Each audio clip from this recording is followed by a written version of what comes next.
at sinasabi ko, huwag magpapabudol sa #1 overpriced printing channel, no. Doon lang kayo bumili sa mga legit talaga. Doon lang sa mga supplier na mga goods na goods yung presyo, kasi isipin nyo, saktuhan lang yung pera nyo, magpapabudol pa kayo.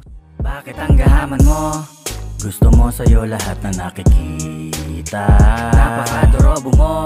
Yo, what's up mga tropa? Alam ko matagal nyo na itong nire-request. Anong printer ba talaga ang suggested ko para sa mga student na sobrang daming piniprint dahil sa mga thesis nila at para makamura, no? Unang-una, konting mga tips muna tayo. Dati, sobrang ayaw kong bumili ng Epson printer kasi base sa mga naririnig-rinig ko sa mga sabi-sabi, napakabilis daw talagang masira ng Epson. Kaya nung medyo nagkaka-idea na ako, no, napansin ko, okay naman talaga yung Epson na printer, na chismis lang pala yung mabilis masira. So ngayon, unahin muna natin kung ano yung mga less suggested ko, yung mga tipong medyo red flag sa akin ng mga printer. Eto, I learned from the, experience, no? I learned it from the hard way. So, sana, kung maniniwala kayo na sa inyo, kung ayaw nyo, diba?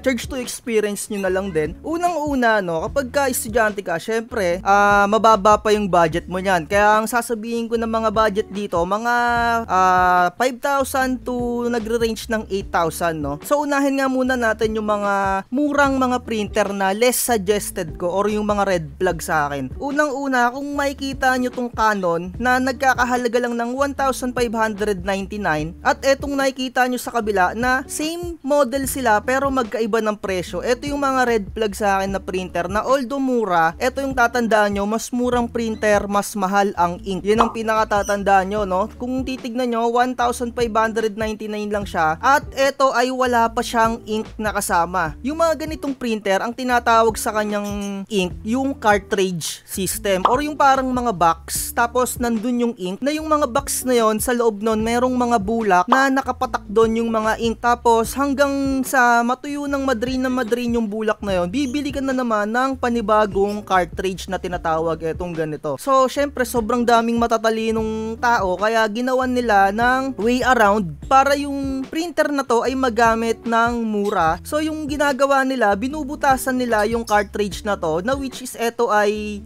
parang portable or pag nasira, papalitan mo ulit. Kaya ang ginawa ng mga matatalinong tao, ginawan nila ng tangke. Eto, no, para pag naubos yung laman ng cartridge na to, hihigop na lang dito sa tangke. Pero kahit na humihigop yan dito, nasisira at papalitan mo pa rin yung mga cartridge na ganito or ito yung tinatawag na mga printer head, diba, no? Alam ko sa mga student dyan, wala pang alam ng ganito kaya sinishare ko na lang din. Although medyo mahaba tong video natin, ganito yung mangyayari. So, dini-DIY ng mga tao yung mga mumurahin na printer, binubutasan dito para makahigop ng ink na kahit na ganyan yan, hindi yan lifetime, masisira at masisira pa rin tong printer head na to, na which is hindi ko recommended kasi kapag ka bumili ka ng ganitong printer head or yung cartridge na to, ay para ka na ring bumili ng bago, no, sa presyo ngayong mga taon na to, ngayong 2023. Dati talagang suggested tong mga ganito kasi sobrang mura talaga ng ganito at talagang magagamit mo. So no, kapag ka hindi mo naman siya i-DIY or hindi mo siya lalagyan ng cartridge, ang presyo niya ay almost 3,000. At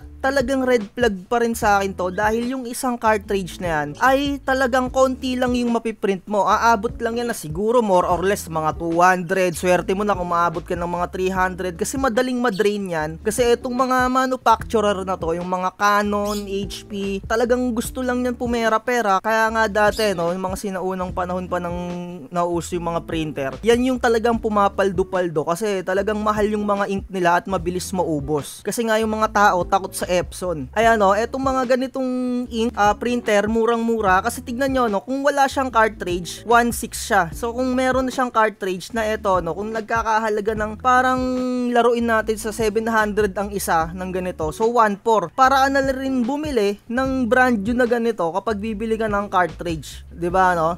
Dudamat na lang siguro. Kaya ayoko talaga ng ganito, although mura siya, pero talagang sobrang eto, no, ang bilis masira ng ng mga ano niyan, ng cartridge niyan. Siguro swerte nyo kung tumagal sa inyo yung cartridge or yung printer head na to. Ayan, yung ganito. May lamang ink yan, pero ini-edit or dini-DIY na lalagyan ng cartridge. Ayun yung tinatawag na continuous ink, na ito naman yung kanyang same brand, same model. Kapag pina-DIY nyo ng merong tangke, 3,000 na yung presyo niya. So kung maganda-ganda yung gusto nyong tangke, yung may takip, ayan, 3,600, diba, no? At inuulit ko, kapag nasira na yung printer head niyan, papalitan mo ulit yun, na nagkakahalaga nga ng almost 1,500 yung 2 piraso na yun. Kaya red flag talaga tong mga ganito. Although mura at gusto mong bumili ng printer, mag-ipon ka muna, isang tabi mo muna hanggang makarating tayo sa dulo ng video na to. At eto naman yung ginawang way around ng Canon para hindi mapeke yung kanilang mga ink, kasi nga nilalagyan ng tangke, dini-DIY, ginawan nila, inadapt nila yung dini-DIY ng tao. Ginanito na nila,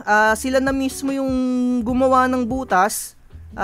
Ito na yung Canon G1010 na model, ayan o. Pero inuulit ko nga, yung cartridge na to, may laman, meron yan dito sa loob. Meron siya ditong cartridge na nilalagay na kagaya neto at tumutusok dito. Ay kapag nasira yun or napansin nyo na sa printer nyo na medyo nagbablanko-blanko or may line-line yung guhit, sa mga student, alam ko hindi nyo pa ma-explain yon. Halimbawa ganito, no, kapag nagprint ka, merong guhit dito na may kulay puti, kung nakikita nyo yung mouse ko, or parang yung image nyo or yung mga text nyo ay merong mga patlang-patlang na kulay na wala. Kapag na-experience nyo yung ganon, papalitan nyo na yung printer head nyo sa katagalan, kahit hindi nyo ginagamit, nagkaganon. Pero kapag cleaning nyo yun, sa umpisa, maaayos pa, pero pagdating ng mga ilang buwan or something, swerte nyo kung tumagal sa inyo, papalitan nyo na talaga. Depende kasi talaga sa inyo yung kung na-champan kayo na mabilis masira na printer head or yung cartridge na tinatawag, yung kasi yung pinaka-term dun sa ganitong mga model cartridge. Kaya ayoko ng mga ganitong model, although madali nga lang talagang palitan yung mga cartridge nila or yung printer head na tinatawag sa Epson, although madali, pero para sa akin ayoko talaga ng mga ganito na mga printer. Nasa sa inyo na lang kung gusto nyo talagang itry or ganito yung bilihin nyo. Siguro charge to experience na lang kayo kung naisip nyo na pagdating ng something na panahon at tama pala yung sinabi ko. Experience nyo na lang kung gusto nyo ganito bilihin, yung tigpa 5K or yung Canon na 2770 na mumurahin. So next tayo dito sa isa ko pang red flag. Ganito yung aking unang printer, HP. So hindi ko na maalala kung anong model yung akin, pero around mga 2010 ko ata nabili yon. Parang isang taon ko lang ata nagamit. At sa buong isang taon na yon, parang 3 beses ako nakabili ng cartridge niya. Ito talaga mga cartridge system to. Ganito yung mga ink niya. Ito yung mga ganyan. Na which is tong mga ganitong ink, talagang bad trip ako dyan. Although dati hindi ko pa alam. Etong na to, ink na to, 2 klase yan. 2 cartridge yung bibilin mo. Merong black at ito naman yung tricolor. Na etong tricolor na to, kapag yung isa ay wala na, halimbawa wala na yung kulay yellow, tunaw na or ubos na, simot na, mababasa ng iyong printer na kailangan mo na magpalit ng cartridge. Doon ako nababad trip na lately ko lang nalaman na kaya pala ako bili ng bili, kasi mas nauunang nauubos yung isang kulay na kahit meron pang laman yung ibang kulay, pinapabili na ako netong HP na to. Talagang ewan ko, modus tong na to nangyayari doon sa printer ko dati. Pero ganito yung itsura nun, hindi ko na kasi maalala yung pinaka exact model. Although ito may wifi, yung dati ko parang walang wifi pa yun hindi pa uso yung mga wifi nun. Eto no, napakamahal nito at sinasabi ko sa inyo, itong ganitong type ng printer or yung cartridge, bad trip talaga ako dyan kasi ang bilis mahigop yung mga ink niyan. Halimbawa magprint ka lang sa bond paper ng picture, yung full picture or full photo na colored, talagang kalahati agad yung ink mo. Talagang higop na higop. Sinasabi ko sa iyo, higop na higop ng bond paper. At ang malupit dyan, parang isang linggo lang akong hindi nagpiprint, nagbablanko na ulit at kailangan kong mag-clean. Kapag nag-head clean ka ng printer or yung maintenance ng printer, nababawasan yung ink mo kahit anong mga printer. Kasi sa settings niyan, merong head clean yan. Magbubugas sila ng konting ink para yung mga nakabara dun sa daluyan ng ink ay matulak. So ayun, next pa tayo, no? Ito, no, para katunayan na sinasabi ko sa inyo na yung ganung cartridge system na ganito, konti lang talaga yung napiprint niyan. Ito, no, yung black parang 360. Pero dati, no, ang natatandaan ko, nagprint ako ng thesis ko diyan. Yung thesis namin parang mga 200 pages ata, hindi ko na masyado ma-recall parang mga ganun 150 page. Bagong-bago pa yung black ko, parang konti lang inaiprint ko, parang naging 1/4 na agad yung yung ink ko doon eh. Tapos ang bili ko doon sa cartridge na yun, parang nare-recall ko mga 650 or 800 doon naglalaro. Mahal talaga yon. Sobrang mahal ng mga ganyang cartridge, bad trip talaga. So mag-move na tayo, no? At least nalaman nyo na yung mga red flag. Tatandaan nyo, mas murang printer, mas mahal ang ink, mas mabilis maubos ang ink. Lalo na yung mga cartridge system. At yung mga Canon na mga may tank, ayoko rin ng mga ganito kasi meron pa rin yung mga cartridge sa loob. So ayun, mag-move na tayo sa eto talaga yung mga recommended ko.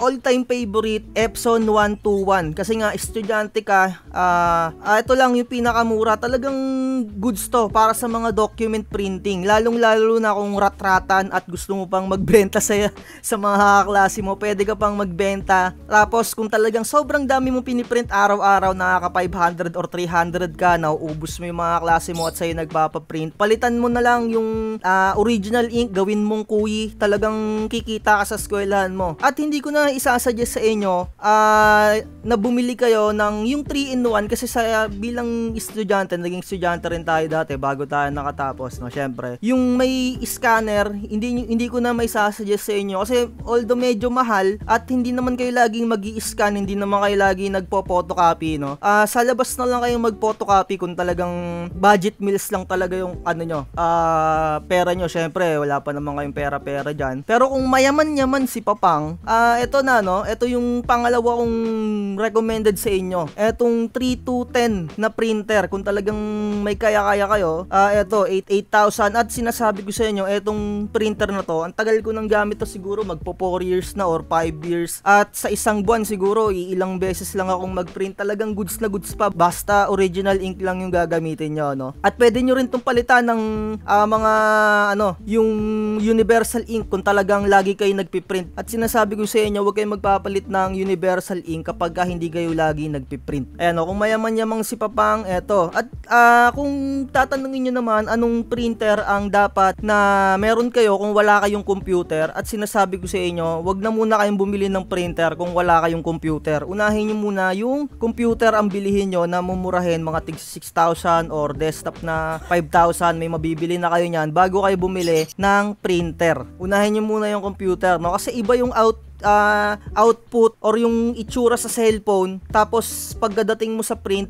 hindi ganun yung dating. Halimbawa dito sa cellphone nyo, yung spacing dikit-dikit, tas or sa cellphone nyo maluwag yung space, tas pagdating sa output ng print maluwag, no? Kaya mas maganda talaga na meron kayong computer, no? At kung medyo may kaya-kaya ka, talagang mayaman si Papang, merong may wifi din neto na 3250 ata yung model kung hindi ako nagkakamali. Ayun, meron ding wifi yon. Eto, wala tong wifi. At eto, hanggang A4 lang yung kanyang scan, short tsaka A4. Pero syempre sa eskwela naman, lagi lang naman print ang ginagawa dyan. Pwedeng long dito na print, pero scan, meron kayong gagawin na technique. Meron din namang application para sa scan or yung merong program sa cellphone nyo na dun kayo mag-scan, no? Kaya no need na yung meron kayong long na scanner. At eto pa, no? Kung talagang sobrang mayaman si Papang, kung talagang mapera ka talaga, eto, hanggang long meron kang Xerox neto or yung photocopy. Pero hindi ko naman sasuggest sa inyo to kasi sobrang mahal na talaga neto, 15,000 na to. At baka sabihin nyo na puro Epson yung isinasuggest ko sa inyo. Eto naman yung para sa Brother na model. Same price siya ng 3210. Ayan, eto meron silang similarities, meron din silang downside. At eto suggested ko sa Brother, etong 420 na model ng Brother. brother. Same price siya. Ito, lamang neto, parang meron tong wifi kung hindi ako nagkamali. Ayan, may built-in wifi na siya. Meron siyang photocopy, print, scan, long, print lang siya sa long, pero wala siyang scan or Xerox o photocopy ng long. Print lang. Halos same sila ng specs neto. Nilamang lang neto, meron siyang wifi. Pero may disadvantage at advantage to. Para sa akin, medyo mahirap baklasin or mahirap ayusin para sa akin etong brother na naiirita ako dito kapag nagre-repair ako nito no. Unlike dito sa Epson, talagang parang pag binulat-lat mo to, kita mo na lahat ng mga parts Basta nadadalian ako dito sa Epson kaysa dito.